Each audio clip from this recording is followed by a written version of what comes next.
Pang-kontrobersyal na vlogger, inaresto si Boy Tapang matapos umanong mambugbog ng kalivin. Lunes ng gabi nang ireklamo si Boy Tapang ng kanyang 21 anyos na German-Filipino partner dahil sa pambubugbog. Ang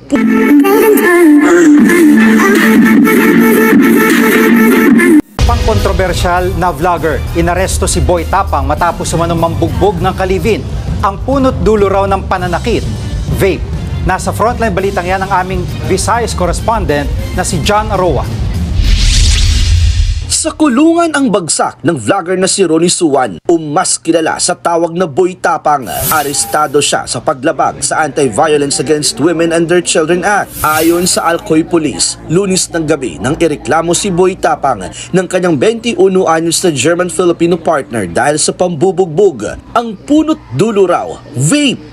Pasa kasi dito siya eh. Oh, dito right side at dito sa may shoulder niya. Nakita kasi siya ni Boy Tapang yung mga gamit niya doon sa bahay na may vape siya ba. Hindi siguro niya gusto sir na mag-vape yung babae. Inamin ni Boy Tapang na sinita niya ang kanyang partner dahil sa vape. Sinabi ko sa kanya na, ba't ka pa nagbe-vape? Ako wala kasi akong busy, di ako nanigarilyo, di ako nagbe-vape. Nagiinom pag may okasyon nila lang. So sinabihan ko siya hanggang doon napunta sa palitan ng mga maanghang na salita hanggang lumala. Isang taon nang magkarelasyon ang dalawa. Ayon sa vlogger, normal lang sa magkarelasyon ang kanilang naging away pero itinanggi niyang pinagbuhatan niya ng kamay ang partner.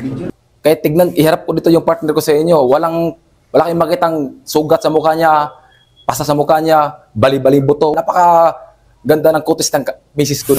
Natatawa na nga lang daw siya sa issue. Kung nandito ng partner ko sa'yo, papaanoin ko dito sa inyo, papaharap ko sa inyo, wag na, baka ma-reveal ko pa, sa news pa talaga. Oh, sa vlog ko na lang para hati-hati earnings ba.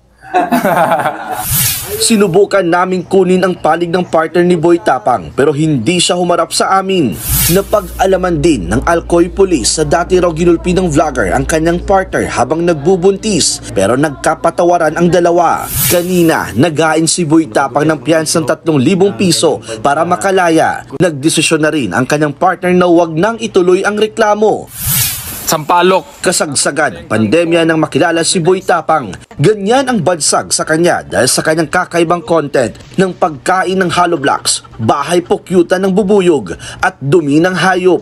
Nasita na noon ng Bangko Sentral ng Pilipinas si Boy Tapang matapos magpalipad ng saranggolang gawa sa pera nang hingi siya ng paumanhin noon sa BSP.